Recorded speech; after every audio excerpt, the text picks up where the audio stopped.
The average person spends $94,000 throughout their lifetime on car insurance, $70,000 on home insurance, $35,000 on life insurance, and $316,000 on health insurance, for a grand total of $500,000 on insurance.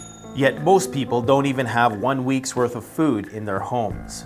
In the age of wildfires, pandemics, droughts, food shortages, climate chaos, war, economic collapse, weather disasters, civil unrest, and cyber attacks, it's imperative that you have your own personal insurance in the form of emergency preparedness supplies and know-how. In today's video, we're going to discuss the absolute insanity of spending $500,000 on insurance throughout the course of your life, but not even being able to endure a few weeks off-grid should critical infrastructure be compromised by one of the aforementioned disaster scenarios. Let's get to it.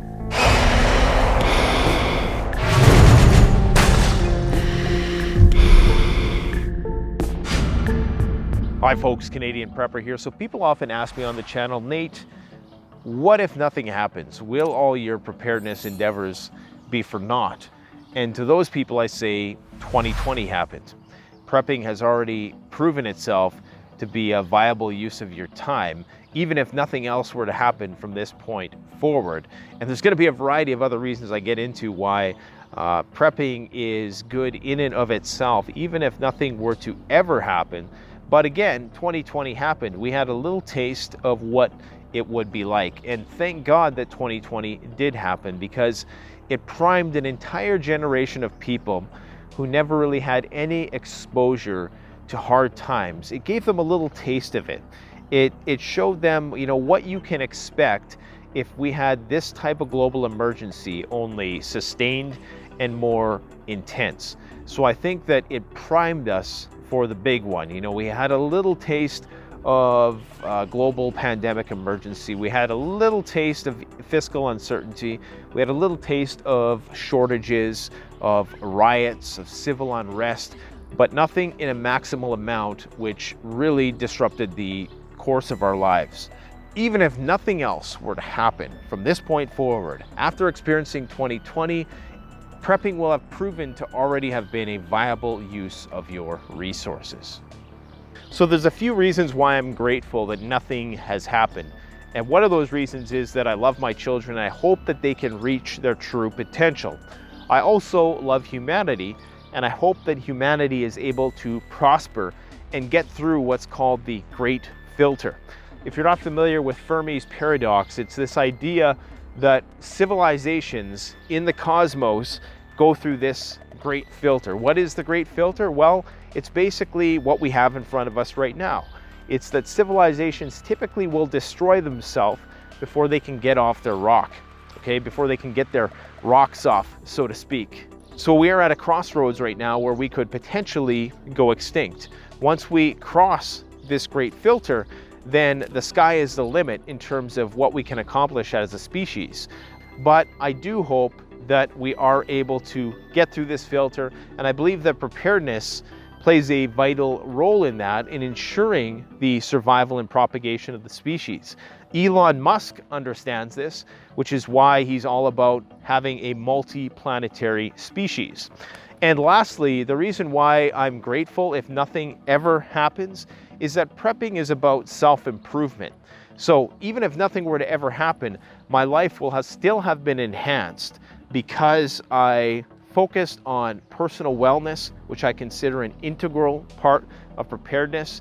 That's eating well, that's taking care of myself, staying fit, staying alert, trying to be the best version of myself. Preparedness helps you do that. So it's a complete lifestyle philosophy. And that in and of itself is not a waste at all. Even if nothing were to ever happen, this is about thriving. It's not just about surviving. So there are some people who maybe are a little nihilistic and unconsciously might long for collapse. For whatever reason, maybe they're not living their best life, or they've had a series of unfortunate events in their life which give them few prospects for the future. Maybe they're drastically in debt, hundreds of thousands of dollars in debt. You can't tell me that some people wouldn't be unconsciously longing for things to go back to zero for the Great Reset. So yes, there are some people who I think misguidedly long for collapse, because then the world would better mirror their lifestyle. Anybody who is prospering in modern society and who has a degree of advantage economically or otherwise is probably not going to want to give up that advantage.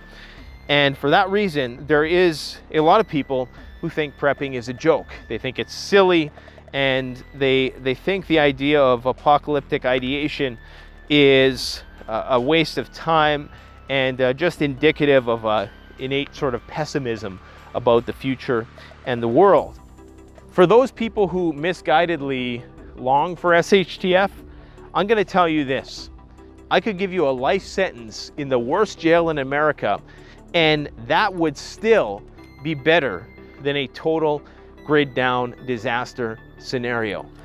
The hellish, nightmarish scenario that is a SHTF situation that we discuss on this channel would be a brutal nightmare that after a few days of enduring, most people will be praying that they could be in the worst jail in the old world. Because as bad as a jail is, at the end of the day, you have an institution, you have security, you have 3 hots and a cot, as it's called. So a lot of people who are relishing in the idea of collapse as being some opportunity for them to triumphantly be the hero in a story are completely delusional. So you absolutely don't want collapse to happen just so you can be the protagonist in the story. Imagine if there was a total societal collapse scenario, the long nights that you would be forced to endure to protect your family, having to constantly be worried about the safety and security of your children, whether or not they're going to be able to eat, what's going to happen if you perish, how are they going to survive, what's going to happen to them. Imagine being mired by thoughts like that constantly, nonstop, while watching your pantry slowly deplete. Could you imagine the horror of that experience of losing people on top of that, of not having running water, of not having any of the things we currently take for granted?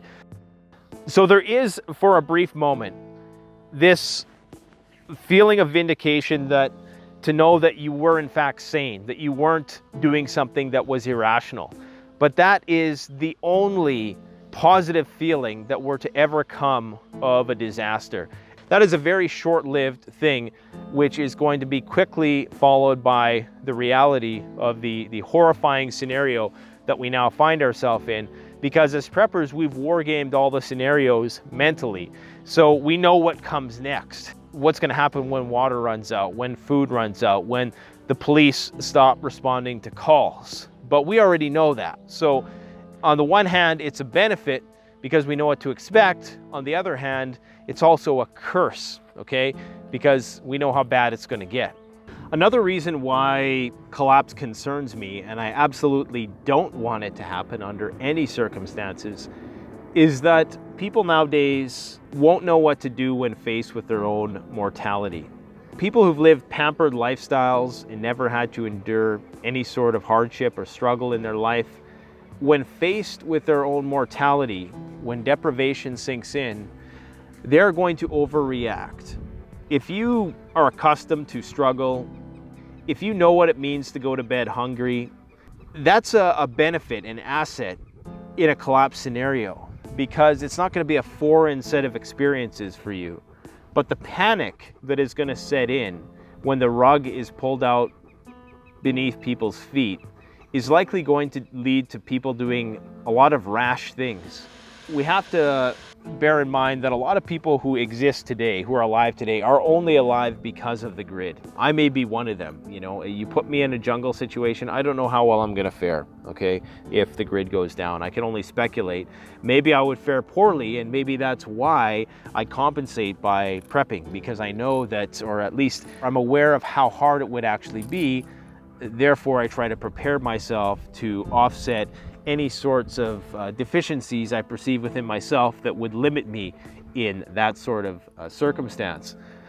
But I think a lot of people, it's going to be a shocker, and that's going to cause them to do some very rash and cowardly things, which are going to get a lot of people hurt, which are going to cause them to get hurt, and the people that they love to get hurt. And that's unfortunate, which is why we try on this channel not just to preach to the choir, but to also reduce the stigma of preparedness. It's so important that we do that, because the more people who take this seriously, who understand that we're living in the age of consequences, and I don't like sounding wishy-washy and like doomsday prophetic or anything like that, but it should be pretty apparent that we are at the Great Filter, and great minds around the world acknowledge it.